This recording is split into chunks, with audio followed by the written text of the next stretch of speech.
ದೇವರ ಅತಿ ಪರಿಶುದ್ಧವಾದ ನಾಮಕ್ಕೆ ಮಹಿಮೆ ಉಂಟಾಗಲಿ. ನಿಮ್ಮೆಲ್ಲರಿಗೂ ಯೇಸು ಕ್ರಿಸ್ತನ ನಾಮದಲ್ಲಿ ನನ್ನ ವಂದನೆಗಳನ್ನು ತಿಳಿಸ್ತೇನೆ. ದೇವರು ಒಳ್ಳೆಯವರು, ಒಳ್ಳೆಯದನ್ನು ಮಾಡುವ ಆತನು. ಈ ದಿನದಲ್ಲಿ ದೇವರು ನಿಮಗೆ ಒಳ್ಳೆಯದನ್ನು ಮಾಡಲಿ. ಈ ದಿನ ವಾಕ್ಯಗಳನ್ನು ಕೇಳುವುದಕ್ಕಿಂತ ಮುಂಚೆ ನಮ್ಮ ಕಣ್ಣುಗಳನ್ನು ಮುಚ್ಚಿ ನಮ್ಮ ಅಂತರಾತ್ಮವನ್ನು ದೇವರಿಗೆ ಕಟ್ಟು ನಾವು ಪ್ರಾರ್ಥನೆ ಮಾಡಿ ವಾಕ್ಯಗಳನ್ನು ಪ್ರಾರಂಭ ಮಾಡೋಣ. ಪ್ರಾರ್ಥನೆ ಮಾಡೋಣ. Hallelujah, hallelujah. ಮಹೋನ್ನತನು ಸರ್ವ ಸೃಷ್ಟಿಗೆ ಪಾತನಾಂತ ದೇವರೇ, ನಿಮಗೆ ಸ್ತೋತ್ರ. ಅಪ್ಪ, ಕೇಳಲ್ಪಡುವಂಥ ವಾಕ್ಯಗಳನ್ನು ಆಶೀರ್ವಾದ ಮಾಡ್ರಿ. ಪ್ರತಿಯೊಬ್ಬರ ಜೀವಿತಗಳು ಬದಲಾವಣೆಯಾಗಲಿ. ಪ್ರತಿಯೊಬ್ಬರ ಜೀವಿತದಲ್ಲಿ ನೀವು ಕಾರ್ಯ ಮಾಡ್ರಿ. ಇಕ್ಕಟ್ಟಲ್ಲಿರುವಂಥವರು, ದುಃಖದಲ್ಲಿರುವಂಥವರು, ಬಾಧದಲ್ಲಿರುವಂಥ ಪ್ರತಿಯೊಬ್ಬ ನಿಮ್ಮ ಮಕ್ಕಳನ್ನು ಕೈ ಹಿಡಿದು ನಡೆಸಿರಿ.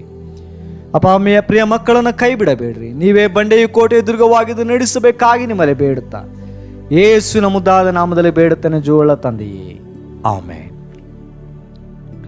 ದೇವರ ನಾಮಕ್ಕೆ ಮಹಿಮೆ ಉಂಟಾಗಲಿ. ನಾವು ಕೇಳಲ್ಪಡುವಂಥ ವಾಕ್ಯ ಭಾಗವು ಕೀರ್ತನೆಗಳು 9ನೇ ಅಧ್ಯಾಯ 9ನೇ ವಚನ ಈ ರೀತಿಯಾಗಿ ಬರೆಯಲ್ಪಡ್ತಾ ಇದೆ. ಯೆಹೋವನು ಕುಗ್ಗಿದವರಿಗೆ ಆಶ್ರಯವು, ಆಪತ್ಕಾಲದಲ್ಲಿ ದುರ್ಗವು ಆಗಿರುವನು ಎಂಬುದಾಗಿ ದೇವರ ವಾಕ್ಯದಲ್ಲಿ ಬರೆಯಲ್ಪಡ್ತಾ ಇದೆ. ದೇವರು ಕುಗ್ಗಿದವರಿಗೆ ಆಶ್ರಯವಾಗಿದ್ದಾರೆ ಎಂಬುದಾಗಿ ದೇವರ ವಾಕ್ಯ ಹೇಳ್ತದೆ. ಯಾರು ಕುಗ್ಗಿದಂಥವರು ಎಂಬುದಾಗಿ ನಾವು ನೋಡುವಾಗ ಬಹಳ ನೊಂದಂಥವರು ಯಾರು ಎಂಬುದಾಗಿ ನಾವು ವಿವೇಚಿಸುವಾಗ, ಯಾರು ಕಷ್ಟಕ್ಕೆ ಯಾರು ಬರುವುದಿಲ್ಲವೋ, ಯಾರ ಕಷ್ಟಕ್ಕೆ ಯಾರು ಬರುವುದಿಲ್ಲವೋ ಅವರ ಮನಸ್ಸು ಬಹಳ ನೋವನ್ನು ಪಡ್ತಾ ಇರ್ತದೆ. ಒಬ್ಬ ವ್ಯಕ್ತಿ ಕುಗ್ಗಿ ಹೋದಾಗ ಅವನು ಆತ್ಮಹತ್ಯೆ ಮಾಡಿಕೊಳ್ಳೋದಕ್ಕೂ ಅವನು ಹಿಂಜರಿಯುವುದಿಲ್ಲ. ಆತ್ಮಹತ್ಯೆನ ಬೇಕಾದರೂ ಮಾಡ್ಕೊಂಡು ಬಿಡ್ತಾನೆ.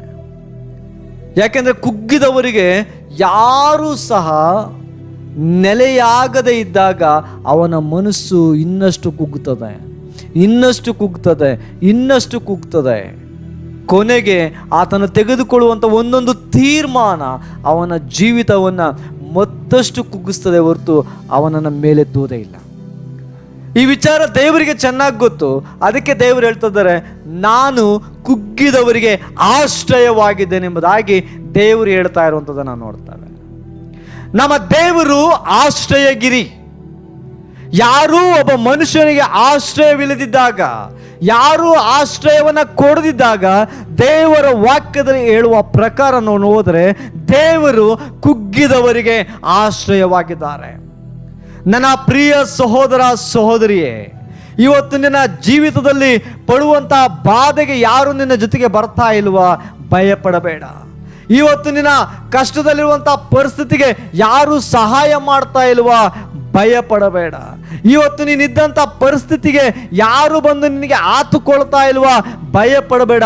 ಯಾಕೆಂದರೆ ನಿಮಗಾಗಿ, ನಿಮ್ಮ ಕುಟುಂಬಕ್ಕಾಗಿ ದೇವರು ನಿಮ್ಮ ನಿಜವಾಗಲೂ ಕುಗ್ಗಿದಾಗ ದೇವರು ನಿಮಗೆ ಆಶ್ರಯವನ್ನು ಆತನು ನಿಜವಾಗಲೂ ನಿಮಗೆ ಮಾಡುವಂಥವನು, ಆಶ್ರಯವನ್ನು ನೀಡುವಂಥವನು ದೇವರಾಗಿದ್ದಾರೆ. ಅದಕ್ಕಾಗಿ ದೇವರಿಗೆ ನಾವು ದೇವರ ಸ್ಥಾನದಲ್ಲಿ ನೋಡುವಾಗ ದೇವರು ನಿಮ್ಮನ್ನು ಕೈ ಬಿಡದೆ ಆಶ್ರಯ ನೀಡಿ ನಿಮ್ಮನ್ನ ಮೇಲುತ್ತಾರೆ. ಯಾವ ರೀತಿ ಆಶ್ರಯವನ್ನು ದೇವರು ನಿಮಗೆ ನೀಡ್ತಾರೆ ಅಂದರೆ, ಕೋಳಿ ತನ್ನ ಮರಿಗಳನ್ನ ರೆಕ್ಕೆಗಳ ಬಳಿಯಲ್ಲಿ ಬಚ್ಚಿಟ್ಟುಕೊಳ್ಳುವ ಹಾಗೆ ನಿಮ್ಮನ್ನ ಬಚ್ಚಿಟ್ಟುಕೊಂಡು ಆಶ್ರಯವನ್ನು ನೀಡಿ ದೇವರು ನಿಮ್ಮನ್ನ ಕಾಪಾಡುವಾತನಾಗಿದ್ದಾನೆ. ಕೋಳಿ ನೆನೆಯುತ್ತದೆ ಹೊರತು ಕೋಳಿ ಮರಿಗಳನ್ನು ನೆನೆಯುವುದಕ್ಕೆ ಕೋಳಿ ಬಿಡುವುದೇ ಇಲ್ಲ. ಯಾಕಂದ್ರೆ ಅಷ್ಟು ಸುರಕ್ಷಿತವನ್ನ ಕೋಳಿ ತನ್ನ ಮರಿಗಳಿಗೆ ನೀಡುವಂಥದ್ದಾಗಿದೆ. ನಾನು ನಿಮಗೆ ಕೇಳ್ತೇನೆ, ಕೋಳಿ ಒಂದು ವೇಳೆ ಮರಿಗಳನ್ನ ಕುಕ್ಕಬಹುದೇನೋ, ಕಚ್ಚಬಹುದೇನೋ, ಆದರೆ ದೇವರು ನಿಮ್ಮನ್ನ ಯಾವತ್ತೂ ಸಹ ಬಿಟ್ಟು ಬಿಡುವಂತ ದೇವರಲ್ಲ. ದೇವರು ಹೇಳ್ತಾರೆ, ಎತ್ತ ತಾಯಿ ತನ್ನ ಮಗುವಿಗೆ ಮಲೆ ಕುಡಿಸುವುದನ್ನ ಮರೆತಾಳು, ನಾನು ಎಂದಿಗೂ ನಿಮ್ಮನ್ನ ಮರೆಯುವುದಿಲ್ಲ ಎಂಬುದಾಗಿ ದೇವರ ವಾಕ್ಯ ಹೇಳಲ್ಪಡ್ತದೆ. ನಿಮ್ಮನ್ನ ಯಾವತ್ತೂ ಮರೆಯುವುದಿಲ್ಲ. ನೀವು ದೇವರನ್ನ ನೆನೆಯಬೇಕಷ್ಟೇ. ಒಂದು ಸಾರಿ, ಅಪ್ಪ ನಾನು ಕುಗ್ಗಿ ಹೋಗಿದ್ದೇನೆ, ಅಪ್ಪ ನಾನು ಬಲಹೀನನಾಗಿದ್ದೇನೆ, ಅಪ್ಪ ನನ್ನ ಕೈಲಿ ಏನು ಆಗ್ತಾ ಇಲ್ಲ, ಯಾರು ನನಗೆ ಸಹಾಯಕರಿಲ್ಲ, ನನಗೆ ಯಾರು ನನ್ನ ಪರವಾಗಿ ನಿಂತಿಲ್ಲ ದೇವರೇ, ನೀವು ಬಂದು ನನಗೆ ಸಹಾಯ ಮಾಡ್ರಿ, ನನ್ನ ಪರವಾಗಿ ನಿಲ್ರಿ, ನನಗೆ ಆಶ್ರಯ ದುರ್ಗವಾಗಿರ್ರಿ, ನನಗೆ ಕೋಟೆಯಾಗ್ರಿ, ನನಗೆ ಬಂಡೆಯಾಗ್ರಿ ಎಂಬುದಾಗಿ ಆಸಕ್ತಿಯಿಂದ ನೀವು ದೇವರಲ್ಲಿ ಪ್ರಾರ್ಥನೆ ಮಾಡಿದ್ರೆ, ನನ್ನ ದೇವಜನರೇ, ನಿಮಗೆ 100% ನನ್ನ ಮಾತು ಕೊಡ್ತೇನೆ, ತಕ್ಷಣ ದೇವರು ನಿಮ್ಮ ಪರ ಬಂದು ನಿಮ್ಮನ್ನ ಮೇಲೆತ್ತುವಾತನಾಗಿದ್ದಾನೆ. ದಯವಿಟ್ಟು ಕರ್ತನಾಂತ ದೇವರಿಗೆ ನೀವು ಮೊರೆ ಇಡ್ರಿ. ಕುಗ್ಗಿದಾಗ ಜನರ ಬಳಿಗೆ ಹೋಗಬೇಡ್ರಿ, ಕುಗ್ಗಿದಾಗ ಜನರನ್ನ ದೃಷ್ಟಿಸಿ ನೋಡಬೇಡ್ರಿ, ನೀವು ಕುಗ್ಗಿ ಹೋದಾಗ ಜನರ ಬಳಿಗೆ ನಿಮ್ಮ ಕೈಯನ್ನ ಚಾಚಬೇಡ್ರಿ, ದೇವರ ಕೈಗೆ ಚಾಚಿರಿ. ಚಿಯೋನ್ ಪರ್ವತದಲ್ಲಿ ಚಿಯೋನ್ ಬಾಗಿಲನ್ನ ದೇವರು ತೆಗೆದು ನಿಮ್ಮನ್ನ ಆಶೀರ್ವಾದ ಮಾಡೋದಕ್ಕೆ ದೇವರು ಶಕ್ತನು. ಯಾಕೆಂದ್ರೆ ಆತನೇ ನಿಮಗೆ ದುರ್ಗವಾಗಿರ್ತಾನೆ ಎಂಬುದಾಗಿ ವಾಗ್ದಾನ ಮಾಡ್ತಾ ಇದ್ದಾರೆ. ಆತನೇ ನಿಮಗೆ ಆಶ್ರಯವಾಗಿರ್ತಾನೆ ಎಂಬುದಾಗಿ ದೇವರು ವಾಗ್ದಾನ ಮಾಡಿದ್ದಾರೆ. ನನ್ನ ದೇವಜನರೇ, ದೇವರಿಗಿಂತ ಇನ್ಯಾವ ಆಶ್ರಯ ನಮಗೆ ಬೇಕು?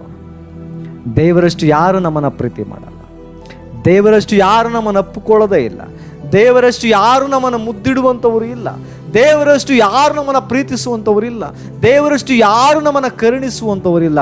ನೀವು ದೇವರನ್ನು ನೋಡಿದ್ರೆ ದೇವರ ಸಂದಿಗೆ ನೀವು ಮೊರೆ ಇಟ್ಟರೆ ನಿಜವಾಗಲೂ ಕುಗ್ಗಿದ ನಿಮ್ಮ ಮನಸ್ಸುಗಳನ್ನು ದೇವರು ಸಂತೋಷ ಪಡಿಸ್ತಾರೆ. ನಿಜವಾಗಲೂ ಕುಗ್ಗಿ ಹೋದ ನಿಮ್ಮ ಹೃದಯಗಳನ್ನು ದೇವರು ಸಂತೈಸ್ತಾರೆ. ನಿಜವಾಗಲೂ ಕುಗ್ಗಿ ಹೋದಂಥ ನಿಮ್ಮ ಮನಸ್ಸುಗಳನ್ನು ದೇವರು ಕಟ್ಟುತ್ತಾರೆ. ಎಲ್ಲ ಕರ್ತನಾದ ದೇವರ ಕೈಯಲ್ಲಿದೆ, ಎಲ್ಲವೂ ದೇವರ ಕೈಯಲ್ಲಿದೆ. ನಾನು ನಿಮ್ಮನ್ನು ಕೈ ಜೋಡಿಸಿ ಕೇಳ್ತೇನೆ, ನನ್ನ ಕೈ ಮುಗಿದು ನಿಮ್ಮನ್ನು ಬೇಡ್ತೇನೆ. ನಿಜವಾಗಲೂ ದೇವರನ್ನು ದೃಷ್ಟಿಸಿದರೆ ದೇವರು ನಿಮ್ಮ ಆಪತ್ಕಾಲದಲ್ಲಿ, ಕುಗ್ಗಿ ಹೋದ ಸಂದರ್ಭದಲ್ಲಿ ದೇವರು ನಿಮಗೆ ಆಶ್ರಯವಾಗಿದ್ದು ನಿಮ್ಮನ್ನು ಕಾಪಾಡುವಾತನು. ದೇವರು ನಿಮಗೆ ಆಶ್ರಯ ದುರ್ಗವಾಗಿರಲಿ. ದೇವರು ನಿಮ್ಮ ಎಲ್ಲ ಅಗತ್ಯತೆಗಳನ್ನು ಪೂರೈಸಿ, ಕುಗ್ಗಿ ಹೋದಂಥ ಎಲ್ಲ ವಿಚಾರಗಳನ್ನು ದೇವರು ಇವತ್ತು ಬಗೆಹರಿಸಿ ನಿಮ್ಮನ್ನು ಕೈ ಹಿಡಿದು ದೇವರ ಮೇಲೆ ಕೆತ್ತಲಿ. ಹುಟ್ಟು ಕುಂಟನನ್ನ ಪೇತ್ರನ ಕೈ ಹಿಡಿದು ಮೇಲೆತ್ತಿದ ಹಾಗೆ, ಯೋಹಾನನು ಪೇತ್ರನು ಕೈ ಹಿಡಿದು ಮೇಲೆತ್ತಿದ ಹಾಗೆ ದೇವರು ನಿಮ್ಮ ಕೈಯನ್ನು ಹಿಡಿದು ನಿಮ್ಮನ್ನು ಮೇಲೆತ್ತಿ ನಿಮ್ಮನ್ನು ಆಶೀರ್ವದಿಸಲಿ. ಆಮೇನ್. ಈ ವಾಕ್ಯಗಳು ಇವತ್ತು ನಿಮ್ಮ ಜೀವಿತದಲ್ಲಿ ನೆರವೇರಲಿ. ಆಮೇನ್. ಪ್ರಾರ್ಥನೆ ಮಾಡೋಣ. ಸರ್ವ ಸೃಷ್ಟಿಗೆ ಪಾತ್ರನಾದ ದೇವರೇ, ಯಾರೆಲ್ಲ ನನ್ನ ಸಹೋದರ ಸಹೋದರಿಯರು, ತಂದೆ ತಾಯಿಗಳು, ಅಣ್ಣ ತಮ್ಮಂದಿರು, ಅಪ್ಪ ವಾಕ್ಯ ಕೇಳ್ತಾ ಇರುವಂಥ ಯಾರೆಲ್ಲ ದೇವರೇ, ನನ್ನ ಬಂಧುಗಳು, ನನ್ನ ಕುಟುಂಬಸ್ಥರು, ಅಪ್ಪ ಬಾಧೆಯಲ್ಲಿದ್ದಾರೋ, ಕುಗ್ಗಿದ್ದಾರೋ, ಅವರಿಗೆ ಯಾರು ನಮಗೆ ಗತಿ ಇಲ್ಲ ಎಂಬುದಾಗಿ ಅಂದ್ಕೊಳ್ತಾ ಇದ್ದಾರೋ ಅವರಿಗೆ ಆಶ್ರಯವಾಗಿದ್ದು ಅವರನ್ನು ಕಾಪಾಡ್ರಿ ಅಪ್ಪ. ಅವರ ತೊಂದರೆಗಳನ್ನು ಏನೇ ಇದ್ದರೂ ದೇವರೇ ಬಗೆಹರಿಸಿರಿ. ಅವರ ಕಷ್ಟಗಳು ಏನೇ ಇದ್ದರೂ ಬಗೆಹರಿಸಿರಿ. ಅವರಿಗೆ ಶಾಂತಿ, ಸಮಾಧಾನ, ನೆಮ್ಮದಿಯನ್ನು ಅನುಗ್ರಹಿಸಬೇಕಾಗಿ ನಿಮ್ಮಲ್ಲಿ ಬೇಡುತ್ತಾ ಯೇಸುವಿನ ಮುದ್ದಾದ ನಾಮದಲ್ಲಿ ಬೇಡುತ್ತೇನೆ ಜೋಳ ತಂದೆಯೇ. ಆಮೇನ್. ಆಮೇನ್. ದೇವರು ಹೊತ್ತು ನಿಮ್ಮನ್ನು ಆಶೀರ್ವದಿಸಿ ಪೋಷಿಸಿ ಮುನ್ನಡೆಸಲಿ. ಆಮೇನ್.